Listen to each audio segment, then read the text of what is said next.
Evangelio según San Juan.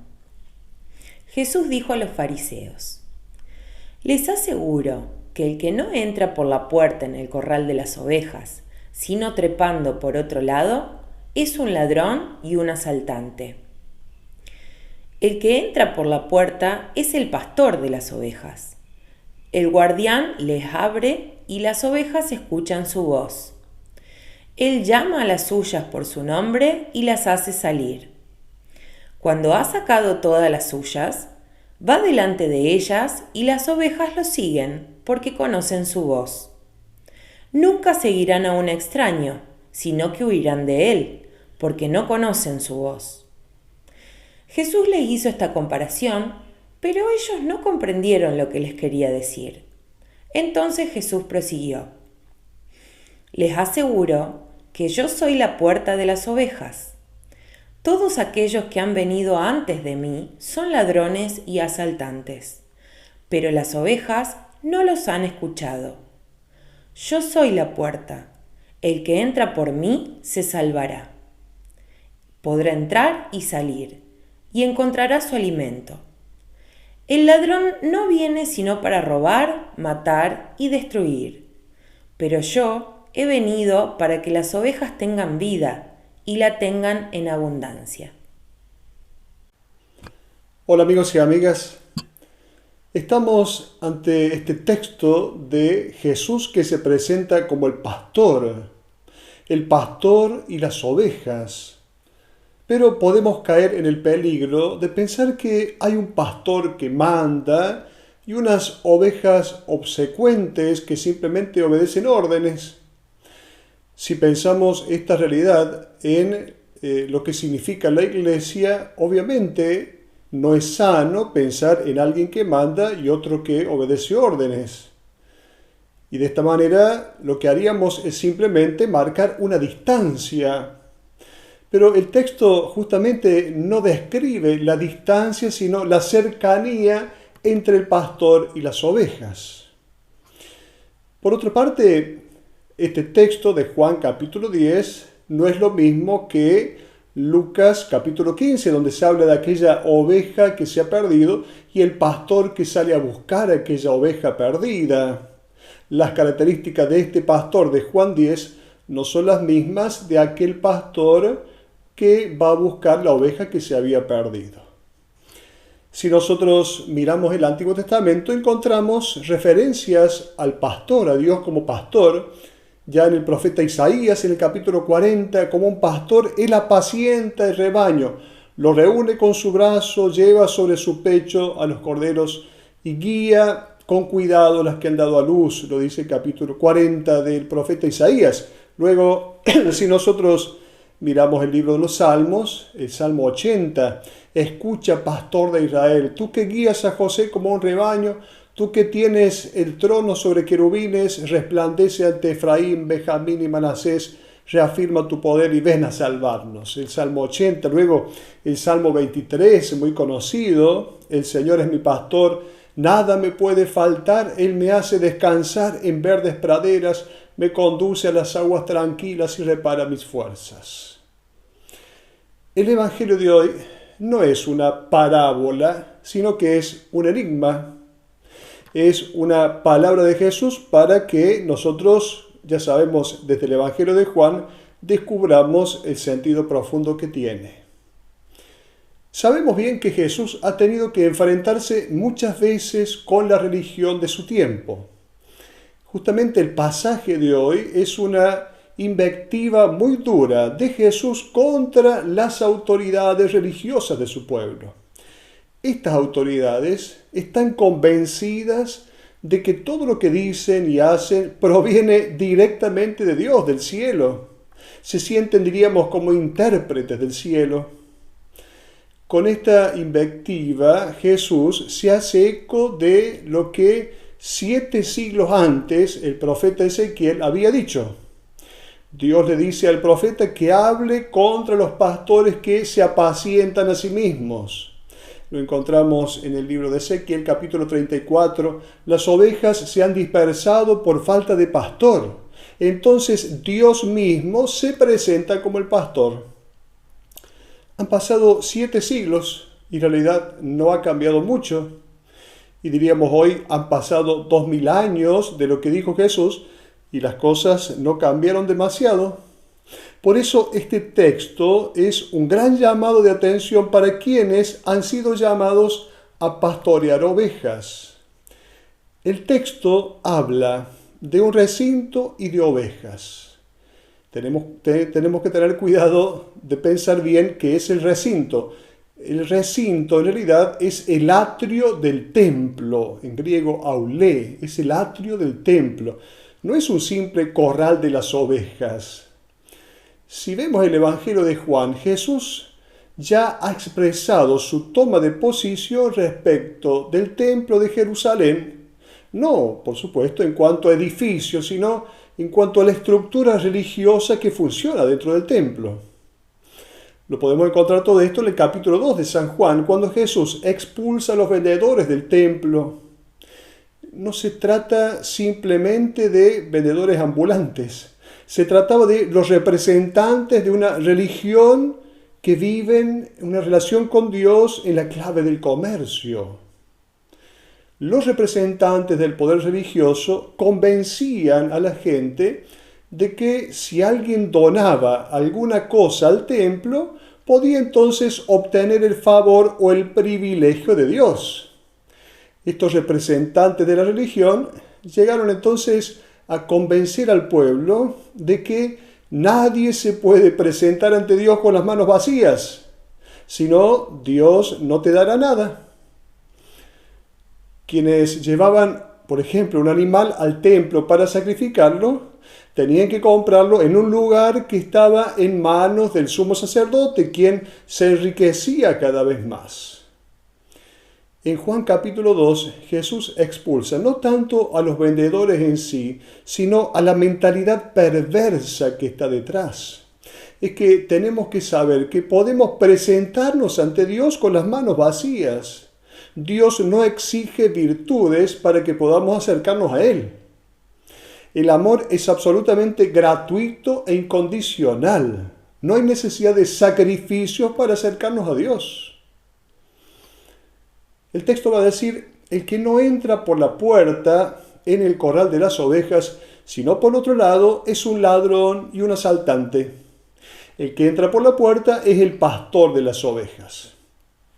Aquí hay un ataque muy duro hacia las autoridades religiosas. Los llama primero ladrones. Ladrón, ¿quién es? Alguien que toma posesión de algo que pertenece a los demás. Luego le llama bandidos, es decir, alguien que hace violencia para que suceda lo que está buscando. Jesús no puede aceptar que se haga violencia sobre las personas en nombre de Dios. ¿Cuánta violencia se hizo en la iglesia en nombre de Dios? En el periodo de la Inquisición, nosotros, iglesia, hemos quemado, hemos ahorcado, hemos decapitado, porque estas eran las 3 técnicas para matar a los herejes, a 703 personas en nombre de Dios. La última en el año 1826, el último registro, dicen los documentos históricos. Estas personas fueron acusadas de pensar una imagen de Dios diversa a la que estaba ya definida por la Iglesia. Diríamos que la única culpa que tenían era la de ser personas libres. La Iglesia tiene solo la misión de hacer presente el amor de Dios por todas las personas. Jesús se define en el texto como el pastor al cual las ovejas escuchan su voz. Ahora, ¿por qué las ovejas escuchan su voz? Porque los hombres y mujeres del tiempo de Jesús han escuchado una voz que no fue de condena, no fue de violencia, no fue de juicio, no hacía sentir culpa. Quien escuchaba a Jesús entonces renacía. Los herejes también existían, pero eran los samaritanos. Pero Jesús los pone como ejemplo en vez de condenarlos. Quien escucha la voz de Jesús queda liberado. En el capítulo 8 del Evangelio de Marcos se dice que seguían a Jesús hasta el punto de no parar ni para comer. Es que escuchaban a alguien que no los acusaba, que les proponía una vida nueva. El pastor llama a las ovejas por su nombre. En Isaías capítulo 43 se dice que Dios nos llama por el nombre, a Él pertenecemos. Quien se acerca a Dios conoce un Dios que nos conoce como a la palma de la mano. El problema es que quien ejerce poder siempre busca las masas, los números.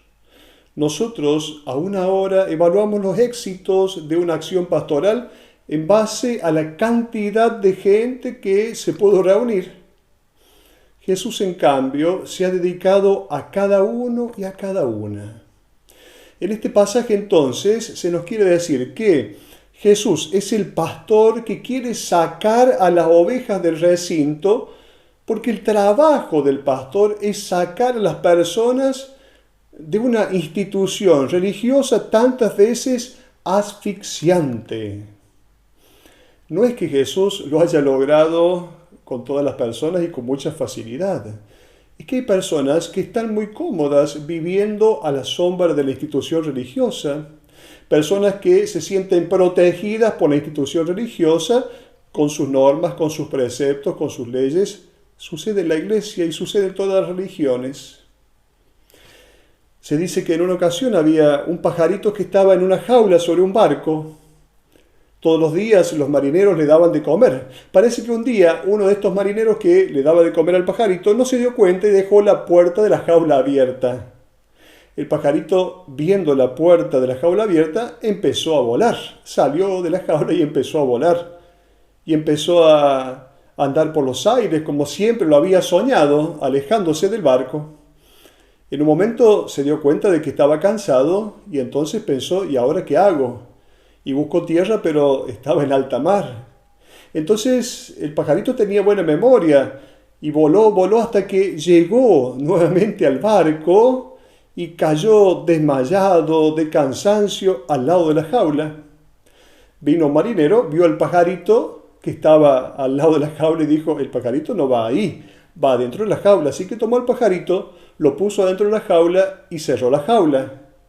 El pajarito, cuando se despertó, dijo, bueno, sacrifico mi libertad, pero aquí estoy seguro. Para muchas personas es mejor ser súbditos que emprender el difícil camino de la libertad. Para muchas personas es mejor obedecer leyes y preceptos que pensar con la propia cabeza, observar obligaciones religiosas que responder a la propia conciencia. El valor supremo es el bien del hombre y su libertad. Nada puede estar sobre esto, ni siquiera el Dios de la religión. Jesús sabe que en nombre de Dios podemos hacer mucho mal. Si Dios es puesto antes que el hombre, se puede desencadenar mucha violencia, como de hecho ha sucedido queriendo defender los derechos de Dios. Dios no necesita a nadie que defienda sus derechos. Jesús continúa diciendo, yo soy la puerta.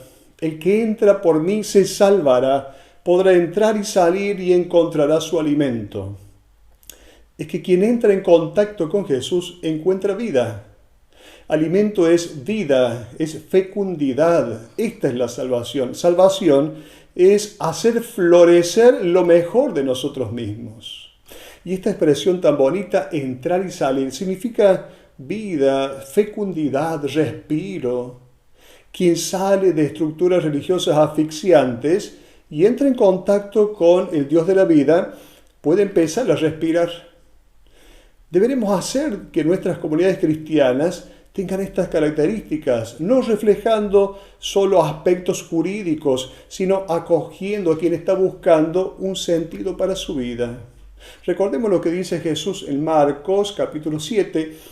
En vano me rinden culto, las doctrinas que enseñan no son sino preceptos humanos. Ustedes han dejado de lado el mandamiento de Dios por seguir la tradición de los hombres. Jesús ha venido a decirnos que la única gran ley que debemos obedecer es la voz de la propia conciencia.